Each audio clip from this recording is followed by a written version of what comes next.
महाराष्ट्रातील 52 शेतकऱ्यांसोबत अकोल्यातील 3 शेतकरी युरोपच्या अभ्यास दौऱ्यावर गेले होते, परंतु नेमके परतीच्या वेळी अमेरिकेने इराणवर हल्ला केल्याने युद्धजन्य परिस्थिती निर्माण झाली। त्यामुळे अनेक भारतीय आखाती देशांमध्ये अडकले। हे शेतकरी 28 फेब्रुवारीला नेदरलँडमधील ॲम्स्टरडॅम शहरातून दिल्लीकडे परतीच्या प्रवासाला निघाले असताना युद्धजन्य परिस्थितीची माहिती मिळाल्याने विमान दुसऱ्या मार्गाने वळवण्यात लागले।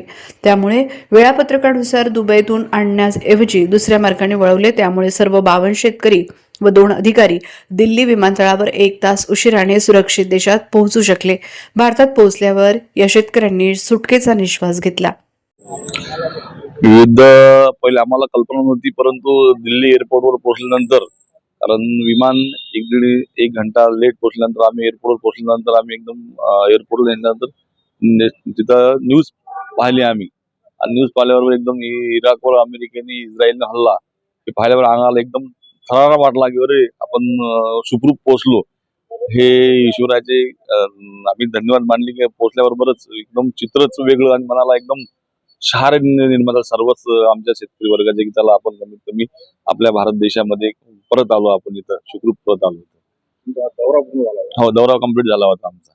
आणि वृत्तपत्रामध्ये आम्ही आता फेसबुक व्हॉट्सअपवर बघत जाऊ आम्ही की बा हे संकेत आहेत युद्धाचे चालू होतं, परंतु असं अचानकच आम्हाला कळलं की युद्ध चालू झालं आणि त्यांच्या इराकवर अटॅक केलं म्हणून असं। आणि परत आले कसं वाटतं? एकदम समाधानकारक वाटू राहिलं आम्हाला आणि रिलॅक्स, आणि आपल्या मायदेशात परत आलो एकदा वेगळा आनंद असतो माणसाला।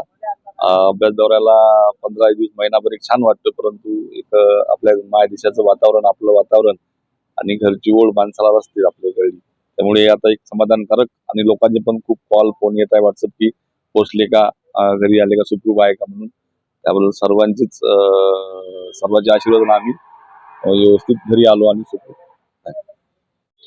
महाराष्ट्र शासनाच्या कृषी विभागाच्या वतीने शेतकऱ्यांना शेतकरी विदेश दौऱ्याचे आयोजन 16 ते 28 फेब्रुवारी 2026 या कालावधीत करण्यात आले होते।